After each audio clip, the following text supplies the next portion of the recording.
and she said it felt like the voice was coming from the back of her neck. Welcome, listeners. I'm the one known as Cool Josh. Thank you for joining us this morning, or afternoon, or evening. Time is irrelevant. We're all going to die. Today's episode is the true story of a haunting that occurred at 284 Green Street, a council house in Brimsdown, Enfield, London, England, between 1977 and 1979. This haunting is known as the Enfield Poltergeist. It is the inspiration behind the movie The Conjuring 2. Today, Kristin will tell us about what she could dig up about the truth behind this haunting. Maybe you're thinking to yourself, I've heard this story before. Let me go ahead and turn this off. Stop! Stop. Damn it. There are surprises throughout this episode that you do not want to miss. Because if you did, you may just run into a poltergeist of your own. And the only cure is Ed and Lorraine. Those are the names of my fists. So when your kids ask you, can we stop for scary stories? You can tell them we have scary stories at home. Welcome to Off-Brand Horror.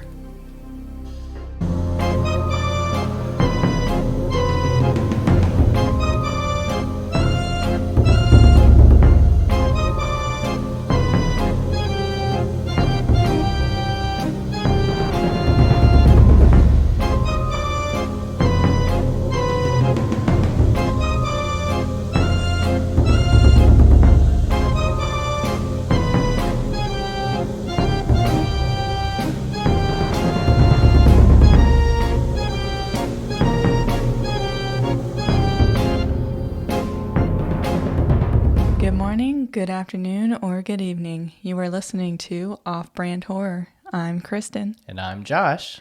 And today's episode is the Enfield Poltergeist. Ooh. So let's get into it, huh? Yeah, sure. Enfield Poltergeist is about, or that's what The Conjuring 2 is based on, right? Correct. I haven't. Although it took some liberties. Right. That's why I was saying, like, I know that you brought up that's what you were going to talk about today. And so I was debating watching The Conjuring 2 in preparation, but then I was like, you know what? I want to watch it afterwards. So I was going to just kind of encourage people who are listening, maybe y'all could do the same thing. Listen to our episode, then go watch The Conjuring 2 and see where things might have been exaggerated and get back with us. You can comment below and let us know if it was a good movie or not, because I don't remember. I remember it. Like, I don't remember what I remember parts of it, but I don't remember, like, enough to, like, give it a rating or something right now. Yeah, and I don't remember the details enough to know how far they strayed. Like, So just from reading this and kind of what I recall from the movie, the biggest difference is the Warrens were not the main investigators. And they were only there for a short amount of time. The main investigators with two other people that were from, like, the UK. Oh, okay. All right. Well, yeah, let's get into it. All right. So this is a true story of the supposed haunting of a single mother, Peggy Hodgson, which I really don't know how to pronounce that name. It's spelled weird, but I guess it's Hodgson, and her 4 children. This took place in London between 1977 and 1979. This event is considered to be one of the most compelling stories of the existence of the supernatural because there are over 30 eyewitnesses to the things that happened at this house. And it was in a short amount of time, too. Like, I think altogether it was 18 months. So, and they have, like, audio recordings of it. Right. Yeah. So, like, you know, there hasn't been any other haunting that's been so documented as this one. Yeah. Yeah. So from what Mrs. Hodgson can recall, it started one day when she heard loud noises coming from her daughter's bedroom. She went to tell them to settle down, but when she entered the room, they were huddled together and looked terrified. They told her their dresser was moving toward the bedroom door on its own. At first, she didn't believe them and told them to stop being silly, but then it started moving again on its own when she was there, so she witnessed it. Oh, dang. She tried to push it back in its place, but when she tried, it wouldn't move. So, frightened, the family ran out to the neighbor's house to ask for help. When the neighbor got there, he said he heard knocking all around the house, and he couldn't figure out where it was coming from. And so the only thing he could think of was to call the police. Mm-hmm. So then the police arrived, and they heard knocking too. And one officer claimed to have seen a chair move across the floor on its own. But they decided it was not a police matter and left. So, like, this family is, like, scared. So this family is, like, terrified. And, like, they just keep calling more people over, like, help us. Like, we don't know what's going on. And no one can help them. So they're kind of just left there to be terrified for, I don't know how long. I didn't get a clear timeline of how long it took for all this to really go down. Like, from the time the police were called to when they finally got, like, investigators there, but I think it only took, like, a few weeks, maybe a month or so. So Mrs. Hodgson had clergymen and mediums come over, but they really couldn't do anything, or at least when they came over, nothing they did really helped. It kept happening.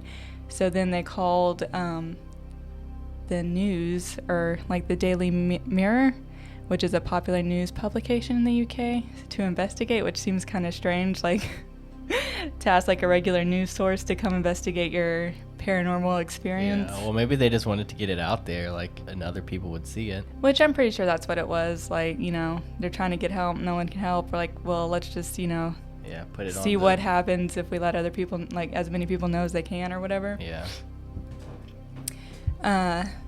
So, when the reporter Graham Morris arrived, nothing happened for hours. He thought maybe the supernatural occurrences only happened when the children were present, and at that point it was already late and the children were asleep, so he had the adults carry them into the kitchen. What? Yeah, I thought like that their was sleeping bodies. Yeah, that's how it was, like, worded. So I was like, that's weird, but so he had the children, like, carried into the kitchen in, like, the middle of the night, basically, to see if anything would happen. And the last one to be brought in the kitchen was the child named Janet, which the haunting really seemed to be attached to her the most. Like, the most would happen around her.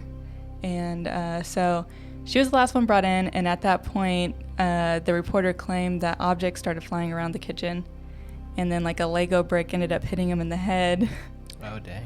Yeah, so, and then he stepped back far, like, you know, like in the corner or something, just so he could get a clear view of everybody, and he said no one was throwing anything, but, you know, the stuff was, like, flying around the kitchen. So this is a reporter from, you know, some news publication in their country saying this stuff. So, like, it's sounding like so many people are confirming this, that it would be weird that all these people were in on it together. Yes.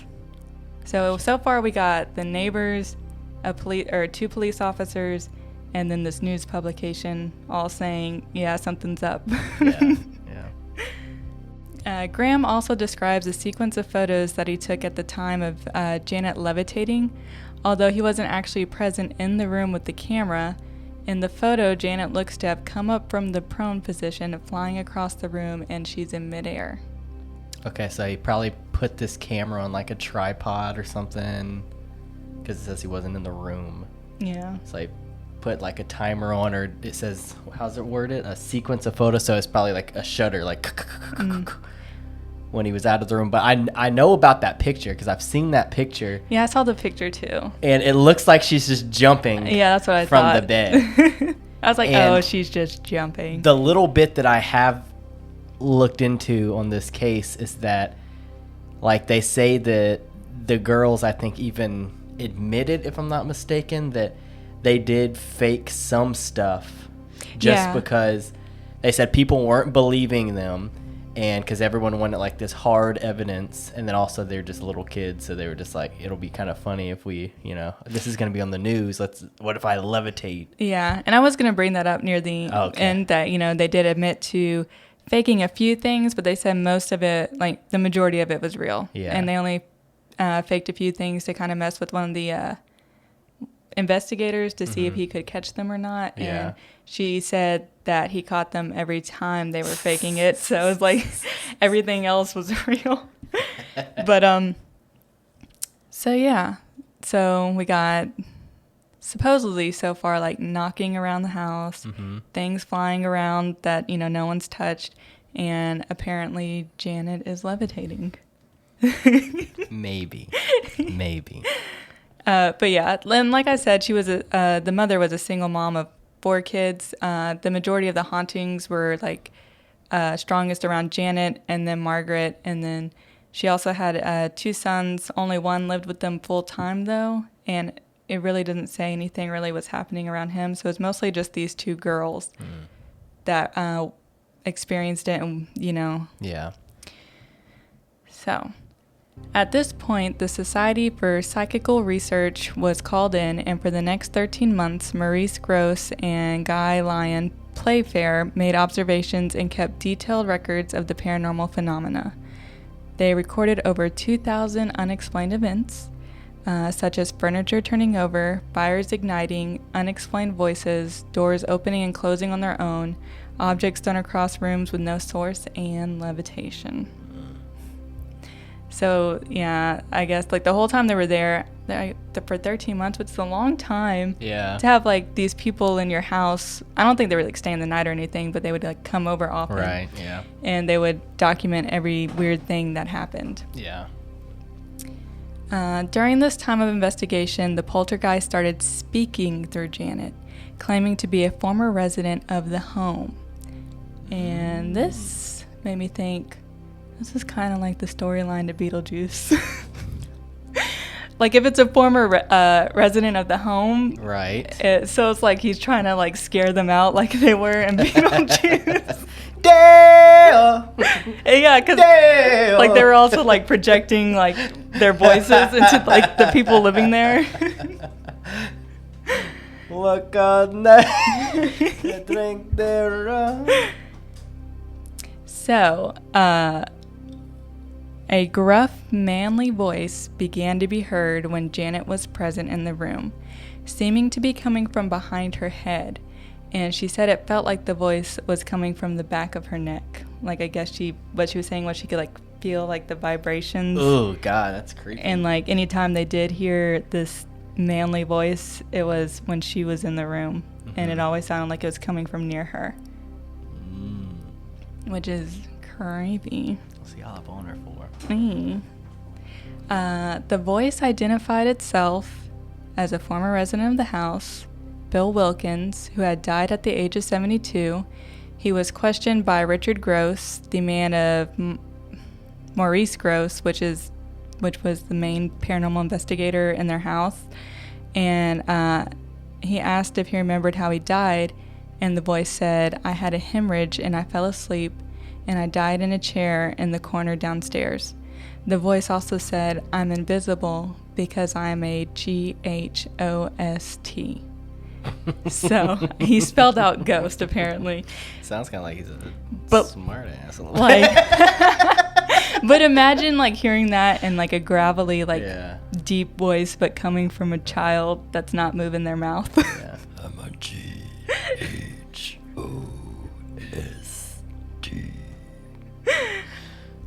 The story the ghost gave of dying in the chair in the corner was confirmed by Terry Wilkins, the son of Bill Wilkins, who the ghost claimed to be. So, like, somehow the daughter...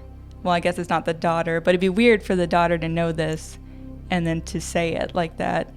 So, which is, how they're, like, saying, this is a real haunting. Yeah. Richard said the voice would speak for 2 or 3 hours at a time, which made it seem impossible that the children were putting on an act of ventriloquism without once clearing their throats or causing vocal cord damage.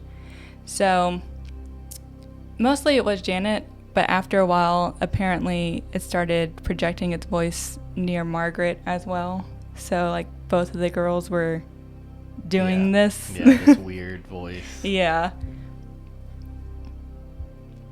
And during this period, multiple paranormal investigators visited the house to see for themselves, including Ed and Lorraine Warren, like we had mentioned earlier, though they did not stay for long but concluded that it was a real haunting.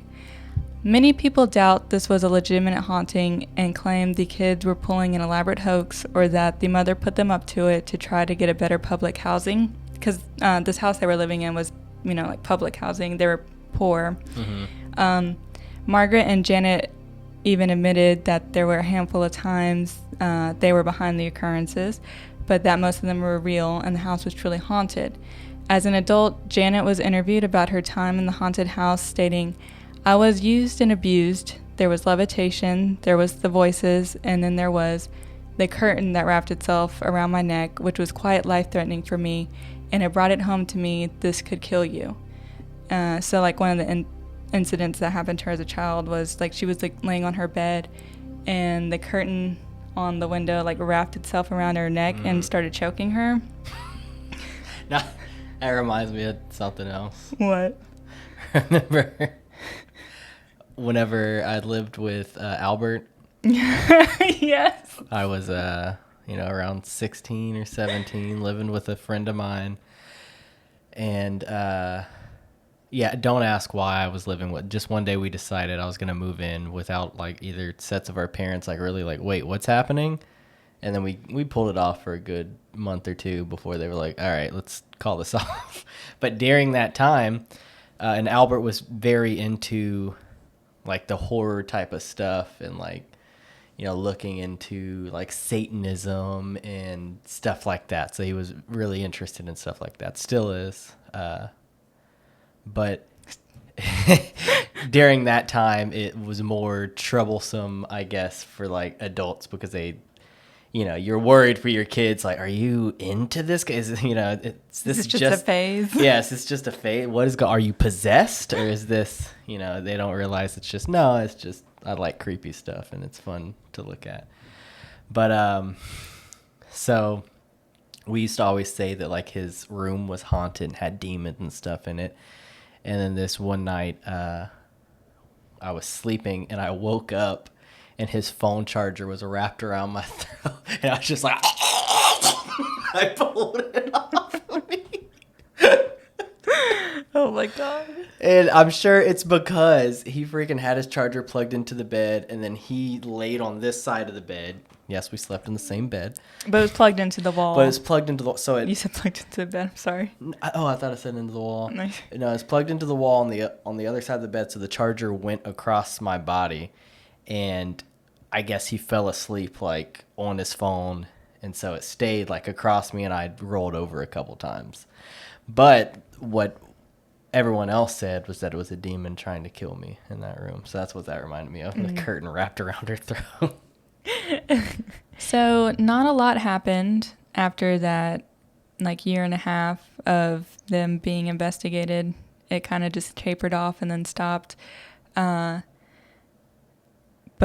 they said it always felt like someone was watching them when they were in that house. And Peggy Hodgson never moved out of the house, and she passed away there in 2003. After her passing, another single mom of 4, Claire Bennett, lived there briefly.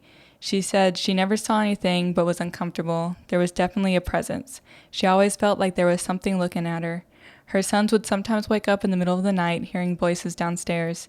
After learning of the house's history, she said it suddenly all made sense, and they moved out after just 2 months of living there. And then after them, someone else moved in as well with children, but she said that they didn't really experience anything, and she also didn't tell her children about the history because she didn't want to scare them. But so it seems to have, like, settled down now, and people are now living in it, regular lives. Yeah, that's an interesting one. So it's funny that, like, the Warrens always try to get credit for, like, every scary thing. Yeah, it was us mainly. Yeah, we confirmed it. Yeah, make a movie about it. Make sure we're the stars. Did they have anything to do with the movies? Like, Yeah, they're in the the actual Warrens. I don't know. Yeah. But I know like the characters are them. Yeah. But I meant like were they consulted, and did they have like any creative control over it? No idea. I'd have to look it up. So The Conjuring 2 though, is that the one where the clap game? No, that's the first one. That's the first one. Okay. And then we could also do that maybe story another time, because that Yeah. was also based on a true story. Yeah. Yeah. And then The Nun, was she in the second one? They have I so can't remember many when they different- introduced her. Yeah, and it's like it's like the Marvel Cinematic Universe. But with ghosts. All right. Well, I looked up that audio because I knew that there was some audio out there, and so I have that prepared that we're gonna listen to, and for the video watchers watch. Which I don't even think there's any video to. I think it's just the picture of the levitation, so it's mainly just audio. Yeah, I think it was just audio. They didn't Yeah. record, like have a video recording of it. Okay, so I have that, and we're going to listen to that and see what we think and see what you guys think right after this short commercial break. Are you having trouble sleeping at night? Tossing and turning, thoughts racing, annoying your partner by rubbing your feet together? Introducing Off-Brand Horror Melatonin. The fake news media will tell you off-brand horror energy drinks are unhealthy and causing insomnia, and in some cases, death. But the fake news media are a bunch of lying ass losers. Why give up your delicious energy drinks or make any lifestyle changes at all when you can take Off-Brand Horror Melatonin? Take 1, 2, 5 pills and sleep your worries away. If you're sleeping, you ain't thinking. And if you wake up feeling groggy, just take a drink of delicious Off-Brand Horror energy drink and repeat the cycle. Off-Brand Horror Melatonin, you're getting sleepy. Now available for kids. Thank you all for coming out. 1 second, I got a thing to do. Hi, welcome back from break. Thank you for staying tuned to Off-Brand Horror. Where we left off, Kristin had just told us the amazing story of the Enfield Poltergeist. Now we're going to go back and listen to some actual audio from this demonic Bill. This voice is supposedly coming out of a young Janet's mouth. Or behind her neck, or... I really wasn't paying that close attention. Today is gonna be the day that they're gonna throw it back to you. All right, welcome back to Off-Brand Horror. We are going to now be listening to the audio from the Enfield Poltergeist. These are the real voice recordings of someone who was Bill, it says. So I guess, who was Bill again? Was that the one who, is that the guy who died? Yes, Bill Okay. Wilkins. So this is Bill Wilkins supposedly talking through, I'm assuming, Janet? Yes. Okay. Let me hear you say my name. Come on, let me hear you say my name.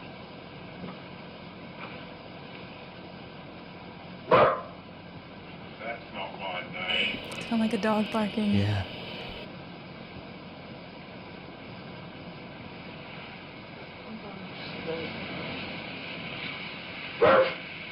Come on, my name's Morris. Let me hear you say it. Morris. Say Dr. Belloc. Come on, let me hear you say that. Come on. Let's hear you say Dr. Belloc. Could you close that door down? Say Dr. Belloc. What is it?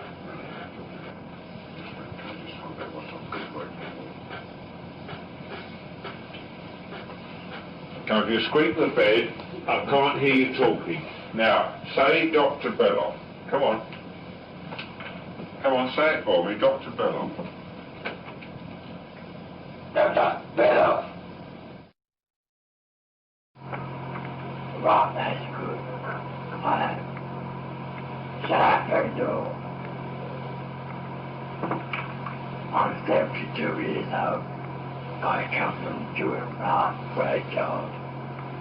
Had died. I've gone to the church Oh, where we live. I'm pausing it at the 133 mark. I just thought of something, which kind of creeped me out when I just thought about it. I was thinking about making sure I tell you guys the channel that this was on and stuff after the video ended, and going through some of the comments. And I remember one of the comments in here mentions a warning that they saw on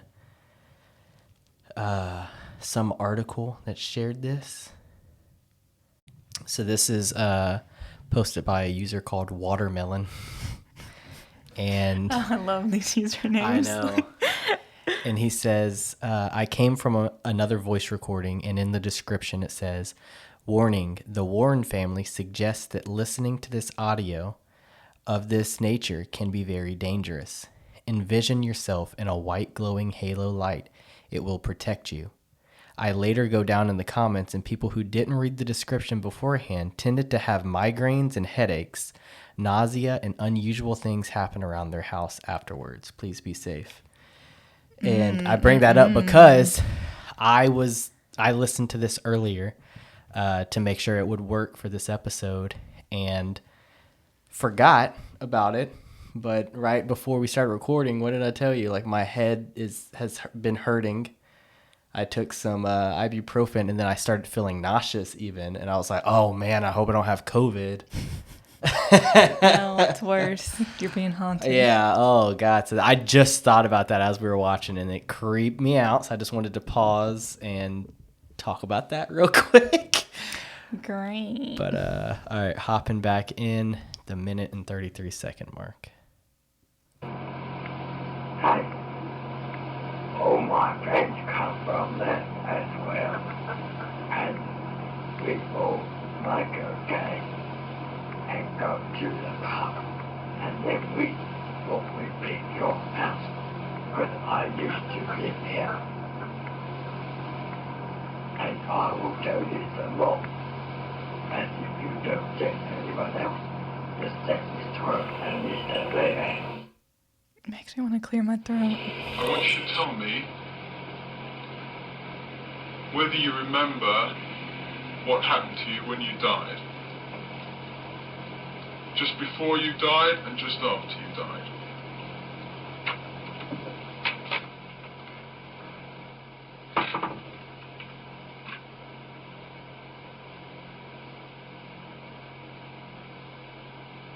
Days before I died, I went blind. Then I had an hemorrhage, and I fell asleep, and I died in a chair in the corner downstairs. Bill, if you're there, would you answer me the following question? What have you done with Denise's 30p?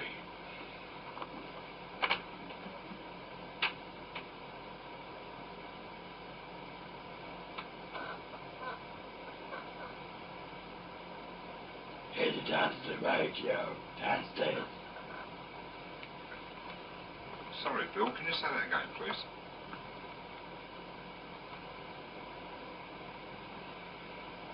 Headed down to the radio downstairs. Righto, Bill, I'll go and look. Thanks ever so much. Why can't Janet feel you? I'm invisible. You're invisible. Why are you invisible? So I'm a G-H-O-S-T.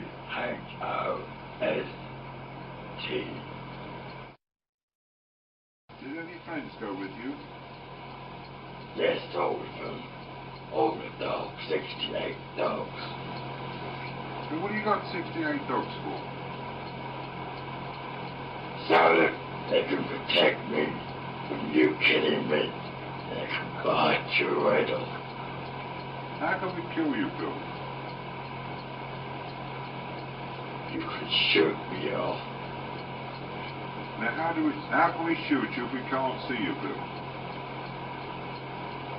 One man to God. Sorry, I didn't hear that, Bill. By praying to God. By praying to God. So, what you're saying is we couldn't get rid of you by praying to God. Yes.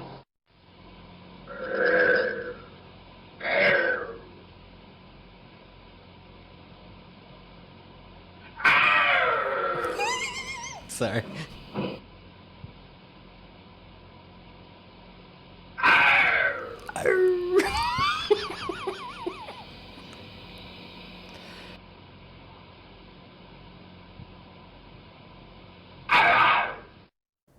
Okay, so That is allegedly coming from a 12-year-old girl. yes, 12-year-old girl.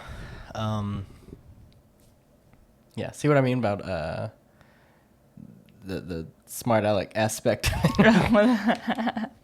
And why are you invisible? 'Cause I'm a G-H-O-S-T. I'm a gangster. Do I have to spell it out for you? Straight up G. The ghosty life is the life for me. Ew. So yeah, that was posted by Unexplained Videos on YouTube, is where I got it. It's called Enfield Poltergeist Real Voice Recordings in parentheses Bill. And that will be linked in the description, of course. Yeah, so that is pretty creepy, especially because I felt sick afterwards. Yeah. And I didn't know that comment. You didn't tell me about that comment until just now. Yeah. Let's see some of the other comments here.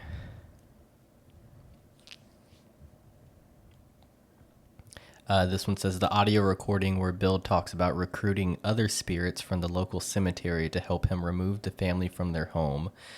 Apparently, he didn't have enough strength to move objects on his own and required other spirits' help to achieve his goals. After a while, they left, and it was completely up to Bill. I've searched high and dry for the recording on YouTube and can't find that particular recording anywhere. Sorry, I almost sneezed. So one, that explains why the haunting tapered off, if, that was a thing that actually was said and whatever. True. And two, it is just like Beetlejuice. Yes, that's what I was just thinking. It's a little down.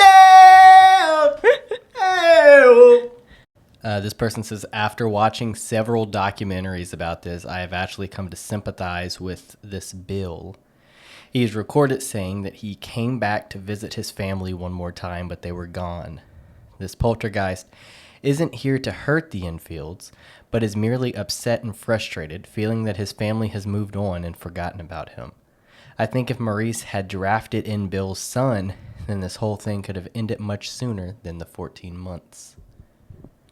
Oh, yeah, like they should have brought Terry Wilkins, the son who confirmed, that was his dad's name, and he did die like that in the house after Janet said that.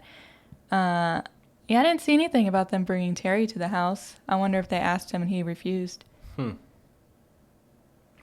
Not sure. But the poltergeist did wrap a curtain around Janet's throat. So Yeah, I was going to say there's some stuff that's still, like, it said, how can we kill you? And he said, shoot me. And it's like, okay, that's not going to kill you. It's going to kill the little girl. So it sounds like you're just trying to get this little girl what killed. I was saying was he said they weren't... I'm saying, too. Yeah, you're doing evil things. There's no way that it was just poor little Bill. Like, he was being evil. I wonder how his son does feel about this. I'm sure he was aware of what was going on, especially since they contacted him. You didn't look it up, Kristin? I didn't. Yeah, I should have thought to, but he was only mentioned once throughout the whole, like, all the articles that I read, so I don't think there's probably that much on him. Yeah, I agree with this.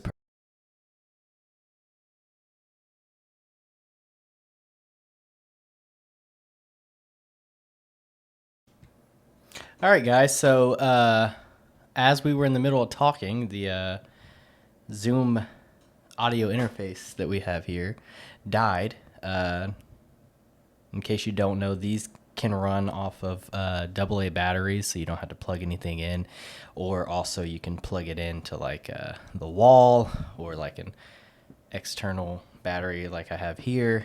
But it shows you how much battery life is left, and it showed 3 bars on these brand new AA batteries, but we just listened to that freaking demonic Bill, and we're talking about him here. So I'm just saying, I mean, it was kind of odd timing there. You know, they say they can talk to you through these freaking electronic devices. So, Bill, are you here with us? Mm-mm.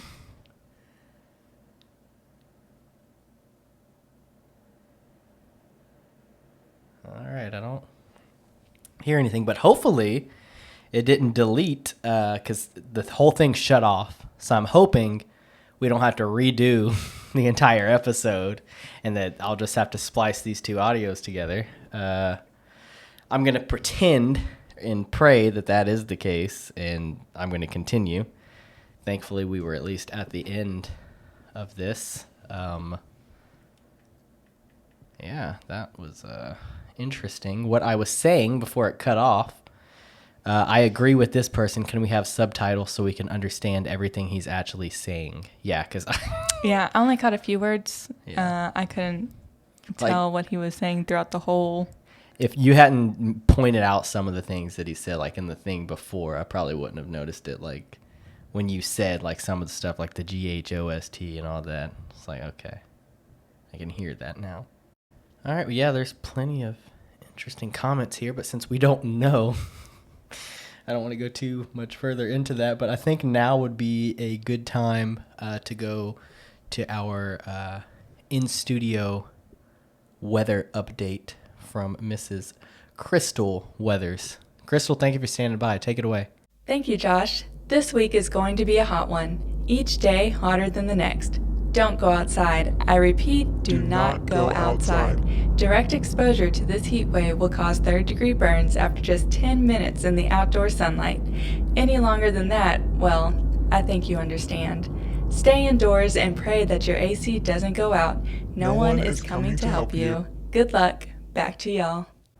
All right, Krystal, we appreciate it. We will see you guys right after this short commercial break.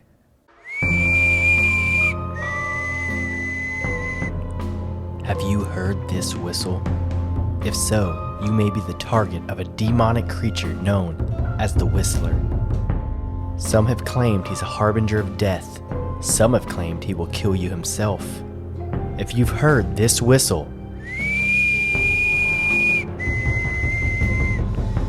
you will soon find out the truth. Remember, if you hear it loud, you may be able to run, as it means the Whistler is far away. But if you hear it quietly, or can barely hear it at all, it may already be too late. Call us at 858-215-4455 and leave us a voicemail of your experience with the Whistler, or any other scary story that you may have.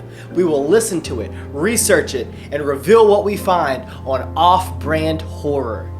Anyone who says you're hearing things due to a scary story you may or may not have heard on an Off-Brand Horror episode about the Whistler is part of a government conspiracy to keep you blinded. Might as well take these off and throw them away. Monsters are real, and they're coming for you. Call us at 858-215-4455. 858-215-4455. Call now. So I had him in a headlock and I was poking his eyeballs. Hi, welcome back. This is the segment of the show where we would be listening to voicemails. If we had any. If we ever get any.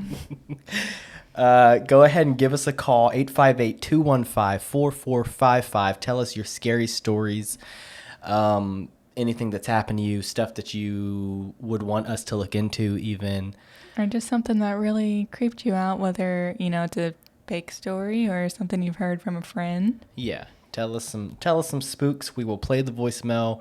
And by fake, I mean fiction, like an urban legend or something. Yeah. So leave us a message and we will play it live on the podcast here. And at the end of the episode, you can also send us your scary stories to our email address, offbrandhorror@gmail.com. If you don't like the sound of your voice, then we can just read the email with your stories. Also, be sure when you leave the voicemail to, if you want your name, to tell us your name. And you can give us your email address or whatever, which we won't play on the episode. But if you want us to contact you and say, hey, we are going to use this so that you're aware and you can make sure you tune into that episode, then just sign off by telling us that. Be like, okay, and by the way, this is yada yada. This is my email. Please don't actually put that in the episode. And same with sending us an email. If you want us to use your name or not, then just let us know. And, of course, we will honor whatever you want us to do. But we do want to hear or read those stories. So do we have anything that happened to us recently, Kristin, that you can remember that you would want to bring up right now before we close her out?